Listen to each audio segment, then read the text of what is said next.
Ir-reat tal-fastidju diġà jeżisti fil-liġi Maltija, però teżisti wkoll inċertezza legali minħabba li fil-qrati tagħna ma tantx kien hemm każijiet dwar cyber harassment, jiġifieri meta l-fastidju jseħħ fuq siti elettroniċi bħal pereżempju Facebook jew blogs.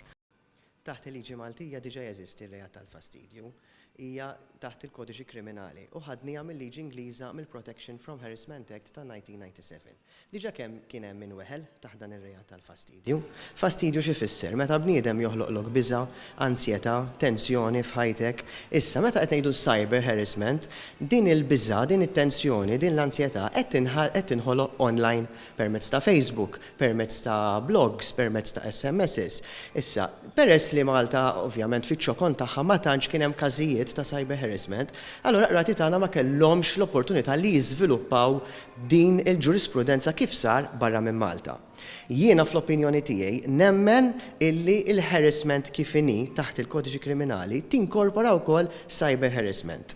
Jekk l-imħalfin tagħna, il-qrati tagħna jadottaw l-interpretazzjoni li ngħatat ta' harassment ġewwa l-Ingilterra, però ma nistgħux noqogħdu nistennew il-qrati jagħtu deċiżjonijiet fejn jgħidu li fastidju jinkorpora wkoll cyber harassment għax inkella ħajkonna vittmi sakemm ikonna deċiżjoni mill-qorti xi ħaġa li nixtiequ li nevitaw. Fl-aħħar 10 xhur it-taqsima tas-cybercrime tal-Pulizija f'Malta irċeviet 27 rapport dwar l-abbuż mill-Ask.fm. Din l-applikazzjoni fuq l-internet toffri l-faċilità li persuna tippubblika messaġġ fuq il-parti pubblika tal-profil ta' ħaddieħor.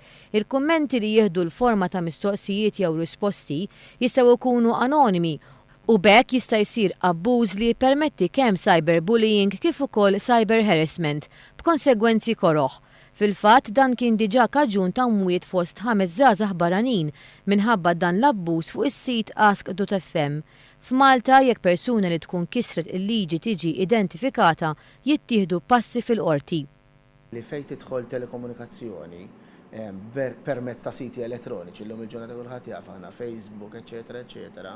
Il-liġijiet viġġenti li għandna fejn jidħlu fastidju, fejn jidħlu l-inġurja u fejn jidħlu dawn ir-reati, ishom ma jinkwadrawx min-naħa tal-hemmhekk, u mhix eżatta. Fil-fatt aħna bħala pulizija nresqu ammonti ta' nies għaliex ikunu offendew jew taw fastidju permezz tal-internet jew permezz ta' mobile, ċellulari, eċetera, eċetera. Fil-fatt għandna ammont ta' nies li jagħtu fastidju lil ħaddieħor. Il-fastidju huwa regolat mill-artiklu 2518 tal-Kodiċi Kriminali li tgħidlek illi kull azzjoni illi qed iddejjaq il dak li jkun u hija ripetuta ħadd tagħti lok għal dan ir-reat. Jekk dak li jkun kellem ħażin offenda, inġurja lil dak li jkun, awtomatikament se jitlu dawk is-sections.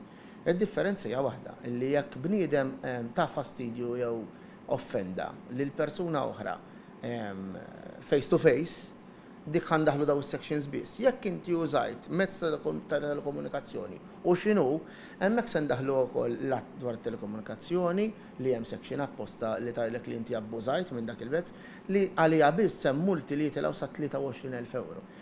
Kien hemm domandi wkoll jekk peress li jiktbu anonimu il-pulizija nistgħu naslu għalihom. Iva, naslu għalihom. Il-pulizija għandha l-mezzi kif tista' titlob lis-service providers f'Malta il-call profiles ta' telefonati jew eventwalment jekk qed nitkellmu fuq internet min ikunu il-providers ta' siti u minn hemmhekk naslu għal persuni min huma konċernati. L-abbużi fuq is-siti elettroniċi huma problema li ma jistgħux jiġu injorati. L-ammont ta' abbużi f'pajjiżna sfortunatament qiegħed dejjem jiżdied.